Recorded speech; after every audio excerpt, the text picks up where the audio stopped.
Hello बच्चों, coordination compounds में अभी तक हम क्रिस्टल फील्ड स्प्लिटिंग पढ़ चुके हैं ऑक्टाहेड्रल कॉम्प्लेक्सेस में भी, स्क्वायर प्लेनर में भी, टेट्राहेड्रल में भी। क्या फैक्टर अफेक्ट करते हैं सीएफएससी वैल्यू को, जिससे कि स्प्लिटिंग बड़े लिगेंड्स के नेचर पे भी डिपेंड करती है, ज्योमेट्री पे भी डिपेंड करती है, नंबर ऑफ लिगेंड्स पे भी डिपेंड करती है, टाइप ऑफ मेटल कैटायन पे भी डिपेंड करती है, oxidation state of metal cation पे भी डिपेंड करती है। सब चीजें हम पढ़ चुके हैं। नेक्स्ट टॉपिक पढ़ने जा रहे हैं, हेडिंग डालिए स्टेबिलिटी कांस्टेंट ऑफ, लिखें stability constant of complex ion. ठीक है बेटा, तो ये क्या कहना चाह रहा है देखते हैं। सपोज टू बी कोई सेंट्रल मेटल एटम और आयन है जिसकी ऑक्सीडेशन स्टेट 4+ है। आपने 4 लिगेंड्स अटैच कराए और ये आपका फॉर्मेशन कांस्टेंट है या स्टेबिलिटी कांस्टेंट है और आपका Ml4 कॉम्प्लेक्स बन गया। तो ये Kf क्या है? Overall stability constant, overall stability constant. Is it clear? और ये Kf क्या होगा? कॉम्प्लेक्स की concentration O upon M4 plus L minus two the power 4। Clear? अब ये जितनी ज्यादा वैल्यू होगी, इसका मतलब ये कॉम्प्लेक्स उतना ज्यादा स्टेबल है, क्योंकि ऊपर वाला पार्ट की अमाउंट ज्यादा होगा, तो ये कॉम्प्लेक्स उतना ज्यादा स्टेबल है, मतलब ये डिसोसिएट नहीं हो रहा अपने कॉन्स्टिट्यूएंट आयंस में। तो केएफ ज्यादा होने का मतलब कॉम्प्लेक्स ज्यादा स्टेबल है, मतलब मेटल लिगेंड इंटरेक्शन क्या है? स्ट्रॉन्गर है। तो इसकी स्टेबिलिटी बताता है कि कॉम्प्लेक्स कितना स्टेबल है, केएफ वैल्यू बताती है। इसको एक और तरीके से लिख सकते हैं, suppose to be MH2 whole n, ठीक है, n+4+, ऐसे लिख लो, और आपने n लिगेंड्स अटैच करा दिए, तो ये भी KF ही है, ये इक्वेटेड फॉर्म में है, और आपको क्या मिलेगा? MLN, ठीक है। और क्योंकि हम 6 मान लेते हैं, कोऑर्डिनेशन नंबर 6 में बात कर रहे हैं सपोज टू बी, तो ये 6 हो जाएगा। 6 लिगेंड्स अप्रोच कर रहे हैं, तो ये 6 हो जाएगा, और 4 प्लस 6L माइनस कितना हो गया? 2 और 6H2O बाहर रिलीज हो जाएगी।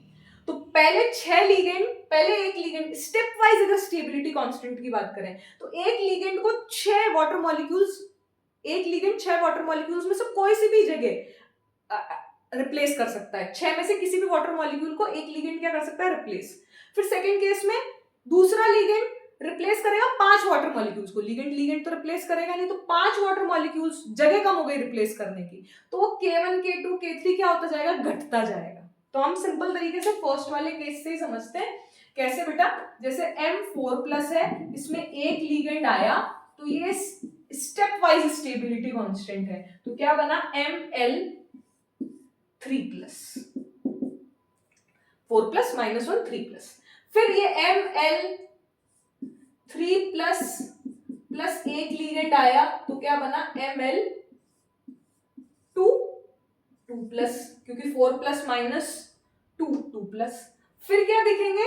ML2 एक लिगेंड आया, तो क्या बना? K3, ML3 प्लस M+4 -3+1, और ML3+ एक लिगेंड आया, तो क्या बन गया? ML4।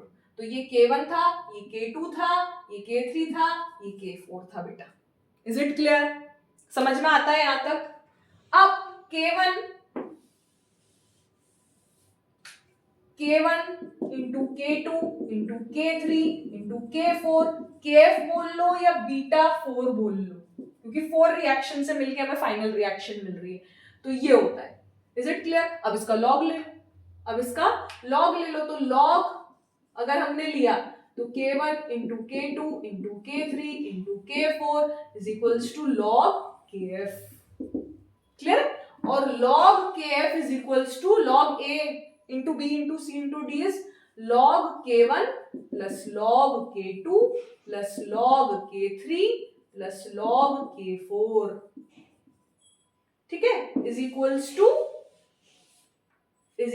To log KF। Is it clear? यहां तक समझ में आया? क्लियर है? अब KF की value, overall stability constant, clear? Overall stability constant is equals to 1 by kd, that is overall dissociation constant. Overall dissociation constant just reverse हो जाएगा, just reverse हो जाएगा. अगर हम मेन रिएक्शन की बात करें तो ये kd है नीचे वाला. क्लियर? तो kd को अगर हम कैसे लिखेंगे, m4 plus l minus 4 over ml4, just reverse of kf. Is it clear? यहां तक समझ में आता है? kf बोल लो या बीटा 4 बोल लो. Is it clear? क्लियर? ठीक है, अब इस पे एक क्वेश्चन करते हैं. लिखें the overall stability constant of, लिखें the overall stability constant of,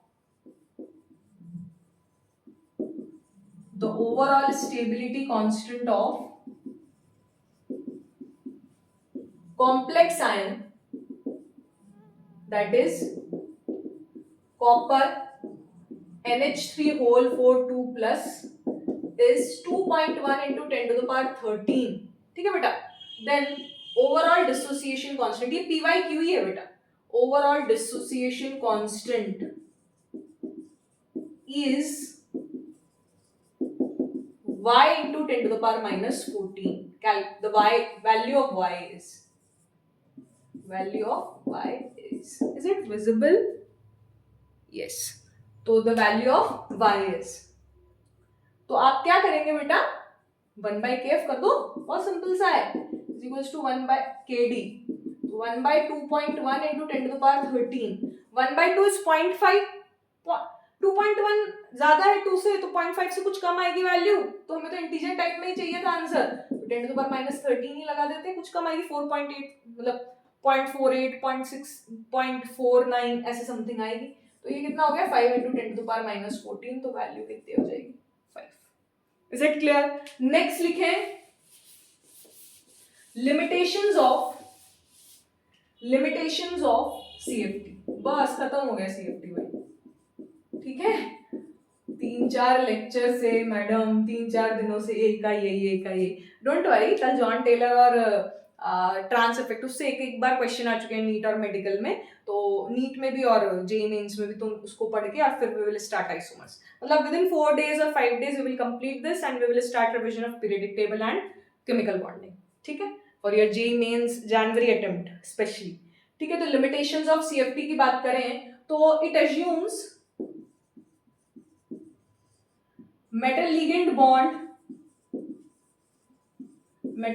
bond to be is metal ligand bond ionic होता है भाई, to be assume करता है. तो ये point like negative charges होते हैं. ligand कैसे होते हैं, point like negative charges. जितना चार्ज ज्यादा, नेगेटिव ligands तो ज्यादा स्प्लिटिंग देनी चाहिए. सो नेगेटिव ligands क्योंकि नेगेटिव है ना, तो नेगेटिव ligand should exert या should give maximum crystal field splitting. लेकिन ये तो स्पेक्ट्रोकेमिकल सीरीज में सबसे लोअर एंड पे आते हैं, but these negative ligands come at the lower end of the spectrochemical series. इनमें तो स्प्लिटिंग सबसे कम होती है बेटा, तो ये से एक्सप्लेन नहीं कर पाया spectrochemical series. So CFT can not explain this, पहली बात. दूसरी बात, CFT can not give the explanation of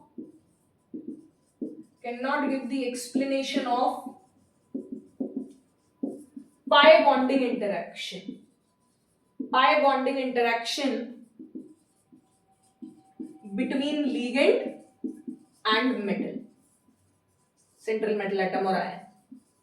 ठीक है, जैसे साइनाइड हुआ, CO हुआ, ये सिग्मा से डोनेट भी करते हैं और एक्सेप्ट भी करते हैं. तो ये तो भाई बॉन्डिंग, कोवेलेंट बॉन्डिंग की बातें नहीं करता है, तो आयनिक इंटरेक्शन. तो पाई बॉन्डिंग के बारे में तो CFT चुप हो गया, एक्सप्लेन नहीं कर पाया. और third, CFT can not explain the charge transfer spectrum. CFT can not explain the CFT cannot explain the charge transfer phenomena, जो हमें पढ़ना है कलर में, जस्ट पढ़ने ही जा रहे हैं, चार्ज ट्रांसफर फिनोमेना। तो ये आपकी लिमिटेशंस हुई, कुछ लिमिटेशन सीएफटी की। अब हम नेक्स्ट लिखते हैं colour of complex compounds. Next लिखें कलर ऑफ कॉम्प्लेक्स कंपाउंड्स।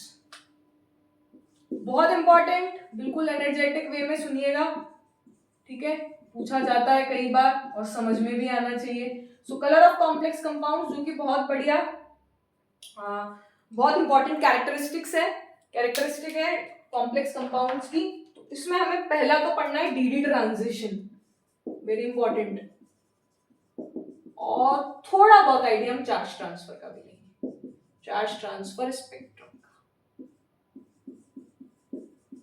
ठीक है। फर्स्ट डीडी ट्रांजिशन हेडिंग डालें। अब क्या होता है ये, क्यों होता है, बहुत ध्यान से सुनिएगा, काफी इंटरेस्टिंग है।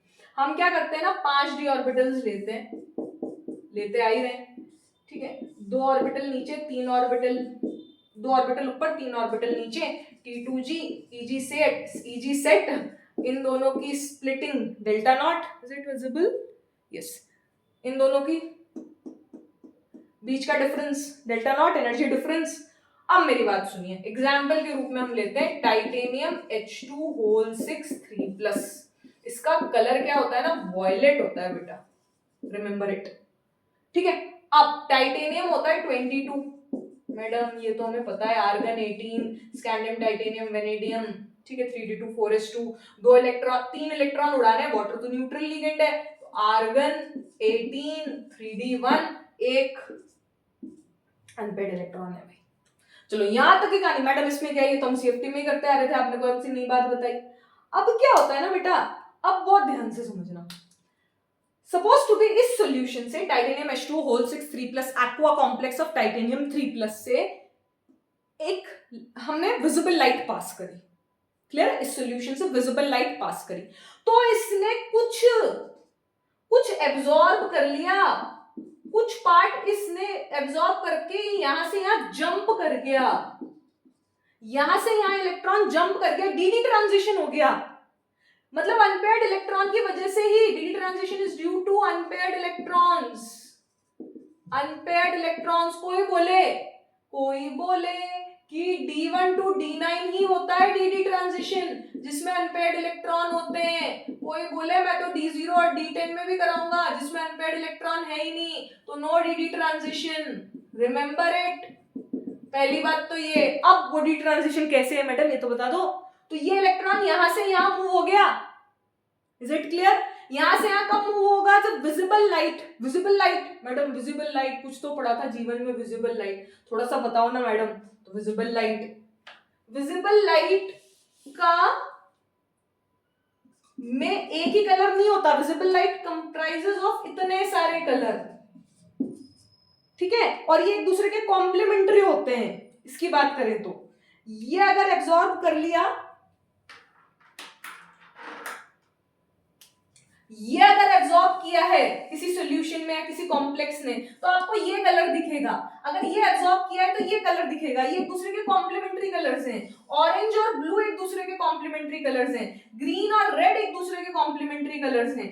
यहां से जब यहां जाते हैं, from violet to red, violet indigo to red, तो लैम्डा बढ़ता है, फ्रीक्वेंसी घटती है।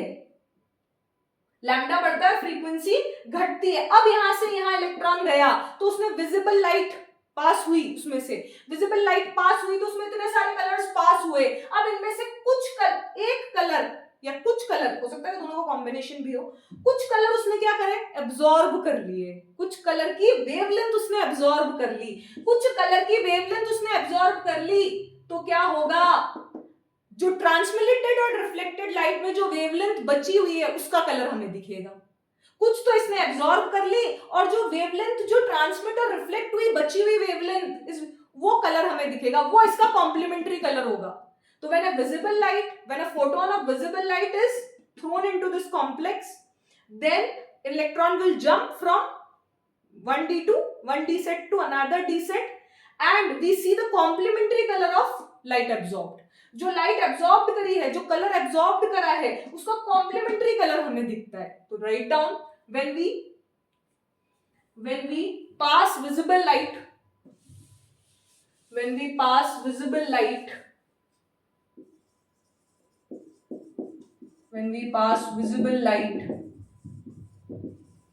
through a complex,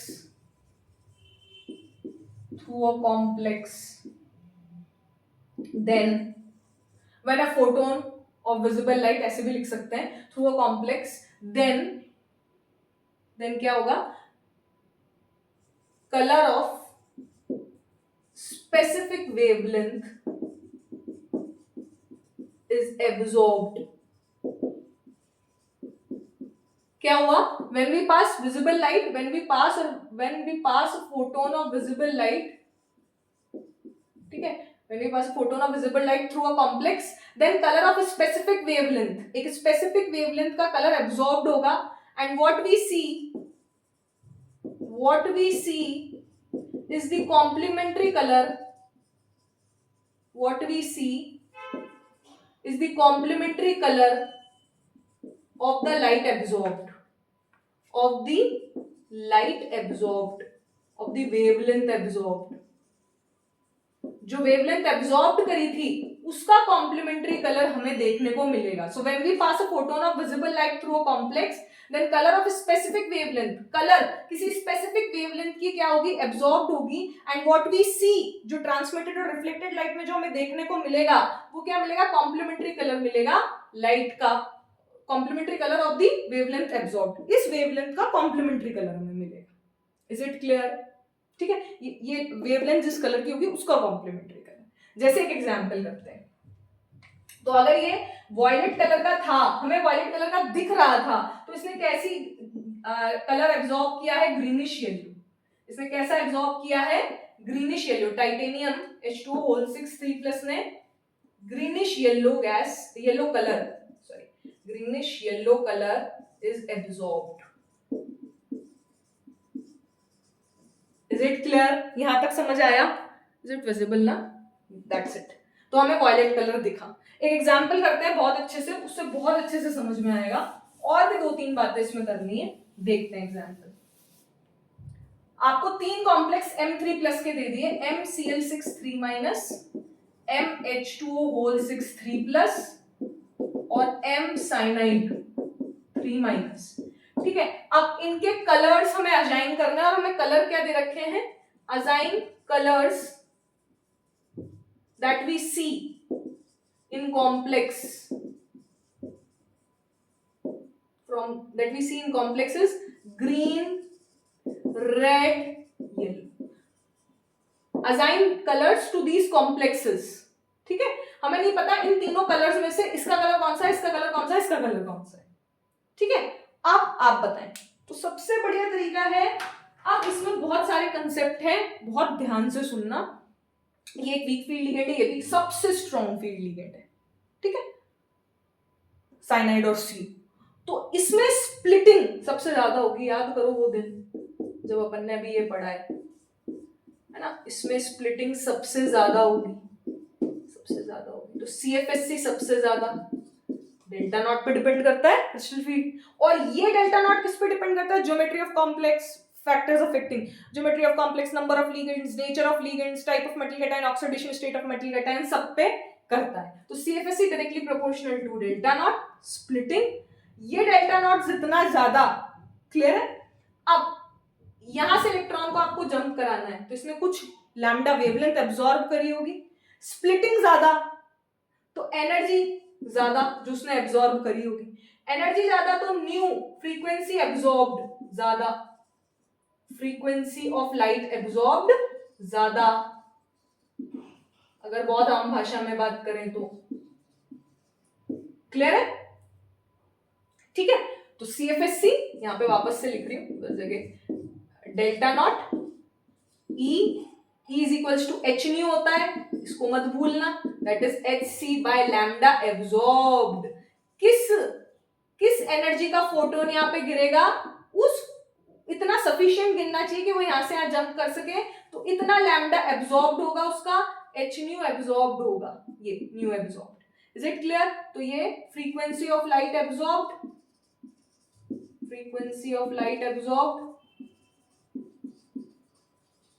ठीक है। और 1 by wavelength of light absorbed, दिख भी रहा है आप लोगों को? 1 by wavelength of light absorbed, CFSC, delta naught energy, frequency of light absorb, ठीक है। 1 by lambda of absorbed, that is wavelength of light absorbed, ठीक है। इतना समझ में आ गया आप लोगों को? ठीक है, इतना समझ में आना चाहिए, ठीक है भाई।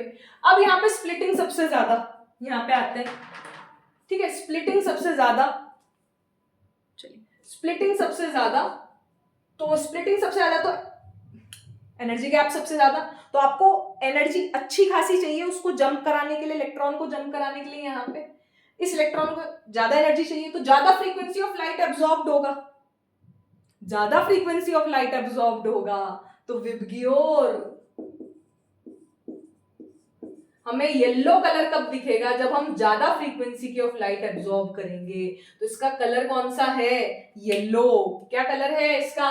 येलो कलर आया, क्योंकि इसने वॉयलेट एब्जॉर्ब किया है। इसका कलर हमें कौन सा दिखेगा? येलो। अब इन दोनों में स्प्लिटिंग किसकी ज्यादा?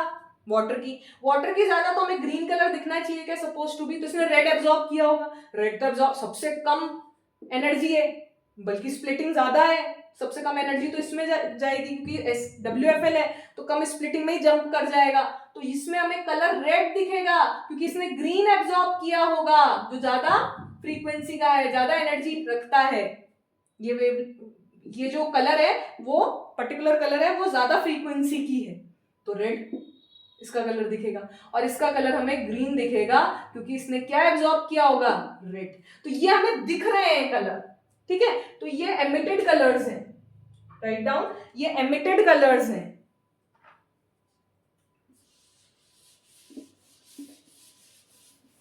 ये एमिटेड कलर्स हैं, वेरी इंपॉर्टेंट। एमिटेड कलर्स अगर हमें देखें तो ये ग्रीन, इसका ग्रीन है, इसका रेड है, इसका येलो है। लेकिन अगर हम एब्जॉर्ब्ड कलर्स अगर हम देखें तो कि इन्होंने क्या एब्जॉर्ब किया होगा, तो इसका हम देखेंगे ग्रीन, इसका कलर दिख रहा है तो इसने रेड एब्जॉर्ब किया होगा, ठीक है। इसने क्या एब्जॉर्ब किया होगा? ग्रीन एब्जॉर्ब किया होगा। और इसने क्या एब्जॉर्ब किया होगा? वॉयलेट या इंडिगो एब्जॉर्ब किया। तब जाके हमें ये कलर्स दिख रहे हैं। उनके कॉम्प्लीमेंट्री कलर्स वो एब्जॉर्ब करेगा और उनके कॉम्प्लीमेंट्री कलर्स वो एमिट करेगा। Is it clear? बढ़ जाए आगे। चलिए नेक्स्ट कंसेप्ट इसमें क्या है? टाइटेनियम H2O 6 की हमने बात करी थी। तो आपको ये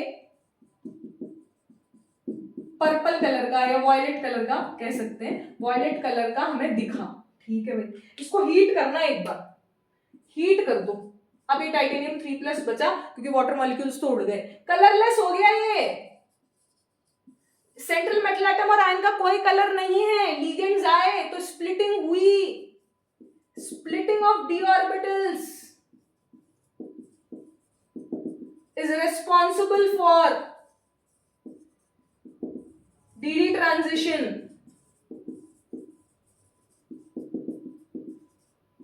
Splitting of d orbitals is responsible for dd transition. इसमें तो d orbitals are of same energy, degenerate है। क्या dd transition होगा? जब अलग अलग एनर्जी नहीं है तो कहाँ जंप कराओगे? सेम एनर्जी है, कोई एनर्जी चाहिए ही नहीं, कोई कलर दिखेगा ही नहीं, कोई ट्रांसमिट होगी ही नहीं, कोई वेवलेंथ, तो हमें कलर दिखेगा ही नहीं। तो स्प्लिटिंग हुई d ऑर्बिटल्स की, इसी वजह से हमें dd responsible for dd transition, तभी dd ट्रांजिशन हो सकता है जब स्प्लिटिंग हुई। तो वो कॉम्प्लेक्स में पॉसिबल है। इसी तरीके से एक और एग्जांपल लें, कॉपर सल्फेट कलरलेस है, वाइट कलरलेस बोल लो, क्योंकि यहाँ पे कॉपर +2 है, लिगेंड्स के साथ कोई इंटरेक्शन नहीं है। All d orbitals are of same energy, all d orbitals are of same energy. पानी में डाल दो, ब्लू कलर आ जाएगा, इसका मतलब कॉपर का वाटर के साथ क्या बन चुका, कॉम्प्लेक्स बन चुका, मेटल और लिगेंड के बीच में इंटरेक्शन आ चुका, तो स्प्लिटिंग हो गई डी ऑर्बिटल्स की, इसकी वजह से इसमें कलर है। तो स्प्लिटिंग जब हुई डी ऑर्बिटल्स का, वही इंपॉर्टेंट फैक्टर है d transition. Is it clear? Next heading डालें चार्ज ट्रांसफर।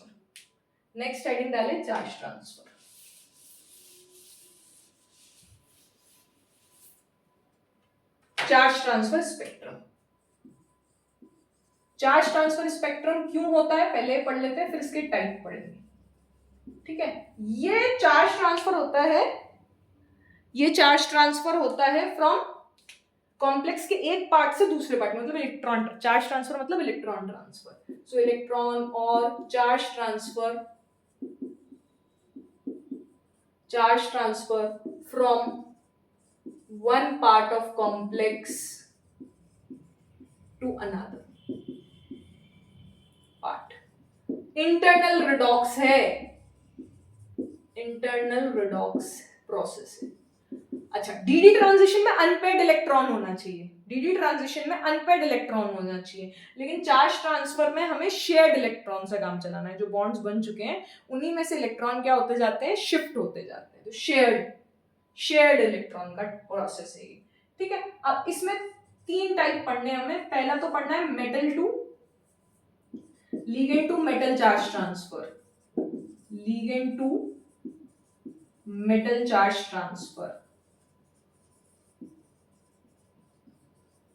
ठीक है, सेकंड है metal to ligand charge transfer,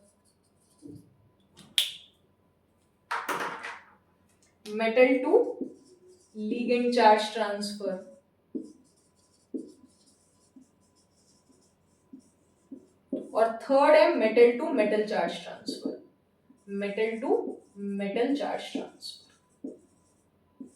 ठीक है बेटा, इसके कुछ एग्जांपल्स पढ़ने हैं आपको, ज्यादा परेशान होने की जरूरत नहीं है। बाकी अपन सॉल्ट एनालिसिस और टाइप्स ऑफ रिएक्शन में पढ़ेंगे, डी एंड एफ ब्लॉक में पढ़ेंगे, बट कुछ पता होना चाहिए। देखो, ये है आपका Mn+7, O2 माइनस,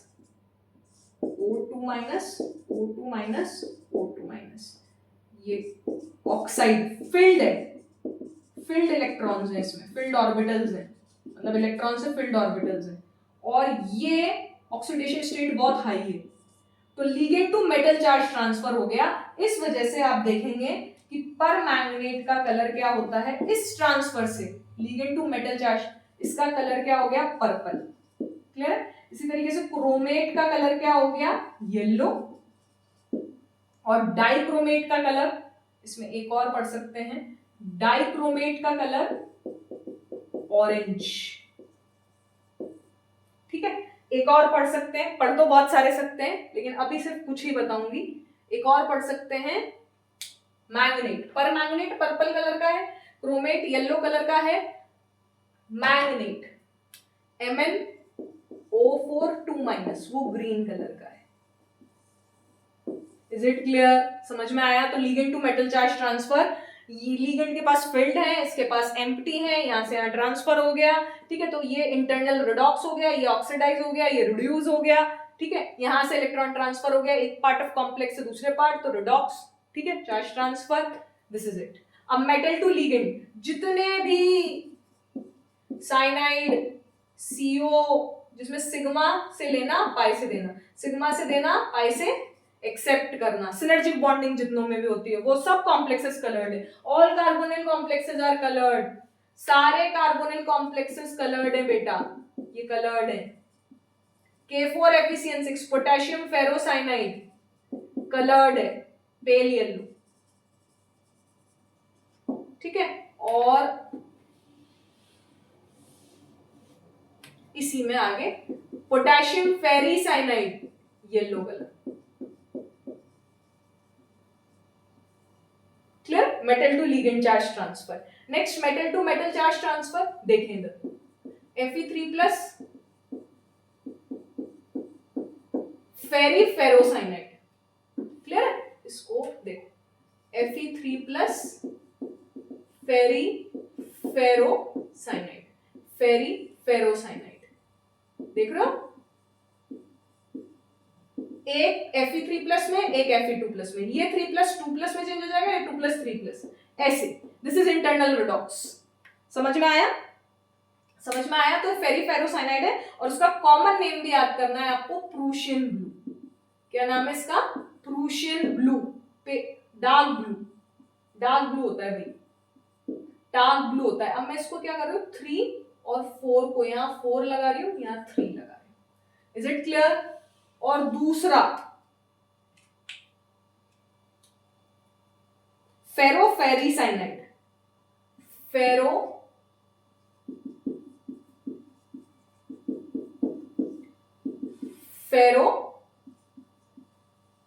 फेरिसाइनाइड,